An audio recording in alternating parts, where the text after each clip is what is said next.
Hare Krishna, welcome to day 4 of No More Lousy New Year Resolutions series. Today we'll be discussing on how much self-worth it takes to actually fill up these journals and keep track of our activities. What is your worth or value? If somebody asks you, how much do you value? What would the answer be? The answer will very much depend on how good we keep up promises with ourselves, how much we take care of ourselves. Personally for me, there have been phases of my life where I was so passionate in getting so many things done for everybody and keeping up appointments with others that I just kind of forgot myself. It was so hard for me to keep appointments with myself. Things that only I needed to do, it was harder. It was much easier to keep up promises that I do for others. So then, then I had to go through a phase where I made promises to others about me. And then slowly develop that sense of worth and value to do things that really nourish me, build me as a person. Yesterday we discussed about the values and how important being is before we actually think of doing and having, because without the Jnana Shakti, without actually having a core value system, it's very difficult to get ourselves to do things in the long run. And it's harder to keep track of, there's two kinds of keeping track. One kind of keeping track is I write down I need to do this calls, I need to do these emails, I need to get this project done. But another kind of keeping track is more internal, it's more subtle. Keeping track of our emotions. Am I feeling fulfilled by doing this activity? Am I really growing? Am I really nourishing myself as a person? Am I really building skill, or am I just being busy? So there are two kinds of keeping track. And this journal that I'm using, it really kind of helps on the side of keeping track on the subtle level as well. What are my learnings? What did I learn this week? What am I grateful for? And it doesn't have to be so much to do with the action or having stuff. It's very much to do with the value system. Am I really developing the value that I want to develop for this year? Okay, having said that, that habits tracker helps us to form habits that will help us cultivate that particular value. For example, if I want to take shelter of Srimad Bhagavatam, that's a value. Every time I have a difficult situation, I want to actually take shelter of Srimad Bhagavatam. Every time I'm happy, I want to take shelter of Srimad Bhagavatam. Every day I want to take shelter of Bhagavatam. Then I have to, obviously, from Jnana Shakti, with Jnana, we then perform actions, and the action gives us a particular result. So then if we work with what value we want, and then work through what action is going to bring us that value, and keep doing it consistently every single day to reach that goal. In terms of setting goals itself, what kind of goals we set, there are 3 zones. You can see Maya zone, Krishna zone, and panic zone. So Maya zone is my comfort. I'm comfortable not making videos, just sitting in my room and not being out there in public and embarrassing myself, or being vulnerable, or making mistakes or whatever. That could be my comfort zone. But the Krishna zone is the stretch zone. Stretching enough that I grow. I do something a little bit beyond my comfort zone, but I'm not completely freaking out. And then there is the panic zone. Panic zone is when we are stressed out. We're trying to impress others, and the motivation is me, my impression, me looking good, me being right. And that's kind of nothing to do with Krishna, and it's not actually about us, it's actually about Krishna. That's the point of life, that's the point of goals. So Krishna zone means enough stretching but not too much, enough austerity for us to become stronger but not too much, everything in balance. That's Krishna zone. So setting goals must be something not too easy that we just feel no inspiration, and not too stressful. So to understand what is our stretch zone, to to understand where is that limit, where is the boundary for us, which is comfort zone, and where is our stretch zone, and when it gets to stress zone. One of the important thing is mental stability.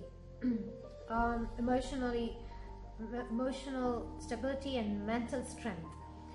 Based on how strong we are mentally, then we are able to understand and set goals according to our limits.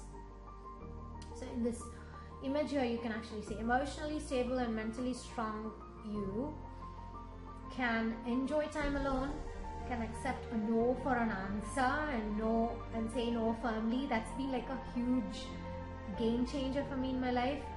Earlier I was like, every astrological reading, every person who wanted help, I would just take it on me and I just stressed myself out so much. And then slowly I had to accept.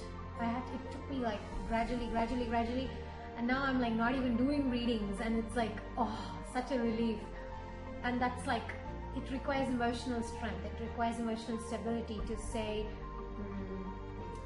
my worth and value is not attached to me saying yes all the time. So this is also part of editing life. I'm going to speak about it a little later. Can move on and value time. So we don't get stuck about things, you know, oh, that didn't happen. We move on. Someday we don't get our goals done, but we move on. We go to the next week. Can celebrate other people's successes and don't resent it. See, this is another important thing. There's this example. Don't burn your hut looking at other people's palaces. In other words, we may have some ability, some skill, some limitation, some little gift, but we shouldn't compare with others, because if we compare with others, then we will feel either that, oh, I don't need to set any goals, or we may actually set too high goals and then we actually feel extreme stress and depression. So that balance again of not trying to do it out of passion, not trying to compete with somebody, but just to kind of celebrate other people's successes. And because if we hate something, we are pushing it away. So if we like success, then we should appreciate other people's success. If we like money, then we should appreciate people who have money.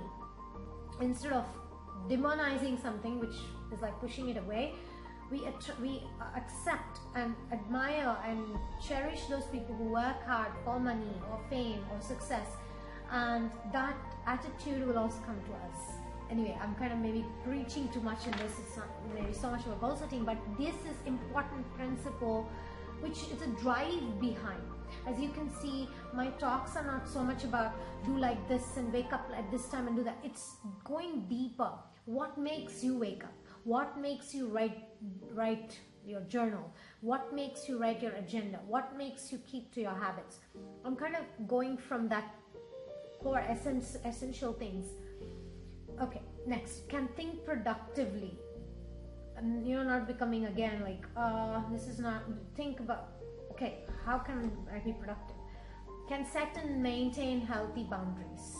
Boundaries are very important. If we don't have boundaries, then we may be disappointed with other people because of our expectations, and we may disappoint other people if we don't actually respect their boundaries. If we don't have boundaries, then people may bother us, and they may not know that they're bothering us because we didn't set boundaries. So this is again the point about having edited life, having priorities right. And you know, this book really focuses on that 3 main goals that we want to reach, and consistently and every day doing it. So similarly with ourselves, what is the healthy or unhealthy dialogues we have within ourselves? So this is an example of somebody who has unhealthy internal dialogues. I don't know who I am or what I want. That's like, you know, in Tamaguna kind of a mood. Am I even worthy of happiness? Some people don't even want to. You know, like if I post a picture of me smiling, so many people will comment and like, but if I'm teaching something, it's uncomfortable. So less people will look at it and like and watch it. So that's the nature, right? So sometimes we may not even think we're worthy to have an agenda, we're worthy to set goals and do something. we may just be too busy with things that's happening around us and not really focused on what we want to develop. So it's not an easy thing. So if you're looking at this and you're working on it, congratulations. Let's help each other to keep going in this way and utilizing time in Krishna's service, and you know, wasting time is a crime, so we should stop wasting time. And another mentality is also, I should prove myself to others. That's like such a wrong, passionate mentality that actually leads us to disappointment, frustration, depression, stress, anxiety, and we don't end up pleasing Krishna. And the other people will not be pleased, either because they will be envious, or maybe they will actually have other kind of expectations. You know, proving ourselves to others is not worth our time. If you're trying to just prove to somebody that I'm good enough and I'm going to do it, it gets harder when we journal every day. It's like, it's not a deeply meaningful purpose that can actually make us wake up in the morning and write. Because some days we're just like, oh, I have to prove myself to this person. One day we're just like not interested anymore. But if we have like a deeper source of motivation, it helps. I'm better than them, but comparison again, that's another devil. It's not my fault, or is it, you know, always feeling like, oh, it's I'm at fault, or being confused and not taking responsibility. I'm bored of my life. I act like I'm fine, but actually I'm not, pretending. Why are they happier? Again, looking at others and being discouraged. You know, one thing really that helps me is also like, I write this one line a day. It's a 5-year diary. So just write, I just started it 2020. So write on the thing, and then this is 2020, 2021, 22, 23, 24. So every year we can look back and see what kind of state of mind were we in that time, and how are we developing. It helps. Okay, next. This is another thing I wanted to say. What people who are strong mentally and emotionally will not do.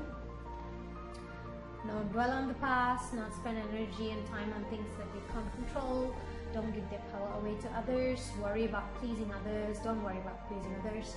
Repeating their mistakes, meaning don't repeat the mistakes. Don't waste time feeling sorry for yourself. Not feeling like a victim, but actually taking responsibility and moving on in life. See, these are all habits that really help us feel a sense of responsibility, sense of self-worth, self-esteem, that makes us look forward for the year, look forward for the month, look forward for the week. So because it's freeing to have that sense of wisdom and connection with values, and versus something just goal-based, project-based, and not really value-based. Let me see what else I have here. Oh yeah, this is one of my favorites.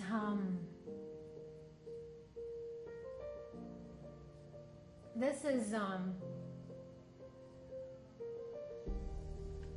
healthy belief systems. See, we have to cultivate these healthy belief systems. This is something also I like to add for my daily activities, affirmations. I take responsibility for my life. I'm a servant of the Lord, and I'll use what I've got. And also that, you know, I'm a precious servant of the Lord. I'm a sincere servant of the Lord. I'm a determined servant of the Lord. I'm a dynamic servant of the Lord. I'm an enthusiastic servant of the Lord. I'm an intelligent servant of the Lord. Whatever affirmation, whatever qualities we want to feel truly, we affirm those things. It takes a while, but once we get accustomed to it, it gets more comfortable, and it's really helpful. I appreciate others and myself. That's part of affirmation. Like taking care of ourselves. I'm authentic and I express myself. Let me focus on my life. You know, this is like a huge thing for me. It's been mind your own business. I tell myself all the time, mind your own business. I accept my past and my present. Acceptance. Well, they're more lucky, but I'm gifted too. You know, again, being grateful, seeing things that work for us. Editing your life ruthlessly. See, that's another important thing. the lesser goals we have and more focused, it becomes less stressful. Edit my life ruthlessly is one of my formulas. Mind your own business, edit your life ruthlessly.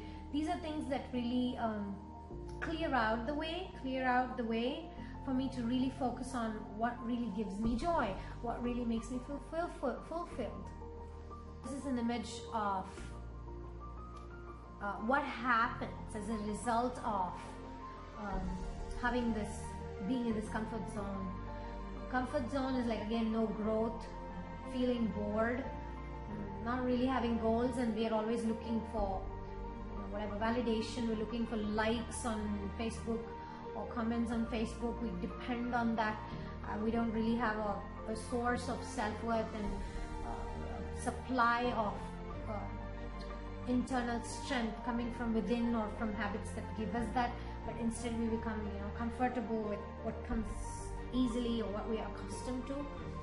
Then Krishna zone is like, we feel fulfilled because we're doing it for Krishna.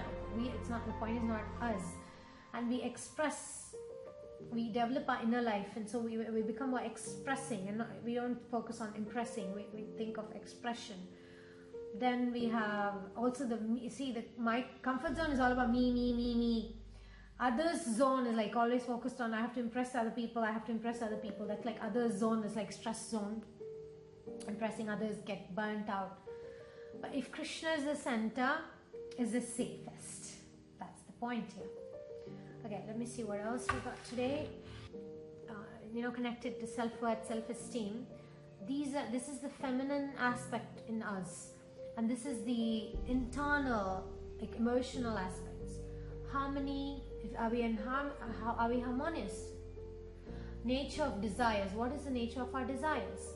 Taking a look at that also gives us an idea why we have strong sense of self-worth or why we have lack of self-worth. These are like lifetime things to work on. How is our relationship with our mother? That also shows us how much self-worth we feel. Emotional stability, mental strength, rhythm, sensitivity, nourishment. So these are things that indicate if they are in balance, then we feel naturally more stronger, and we should move towards having this focus, having this balance, having these aspects in place in our life. Okay, and then we have the red one, more about self-responsibility, health, physical health, relationship with authority, what kind of vision do we have for our life, what kind of self-confidence, how confident do we feel when we want to speak to others, self-determination, self-responsibility, acquired identity. These are all a little bit more external things, but these are factors that together they form us, our sense of identity and our sense of internal source of strength and supply and stability. Yeah, so this is something I wanted to share with you. So tomorrow I'm going to share some more practical tips and some of the things that have helped me to keep up the practice of regular, consistent things like journaling. I do some journaling that also helps me to get clear about what my goals should be and how I should work on it. So tomorrow we will summarize what all we've learned for the last 4 days, and I'll give you some more tips. Thank you very much, and I hope you're having great Kartik. Tomorrow is the last day of Kartik. Happy Kartik. Hare Krishna.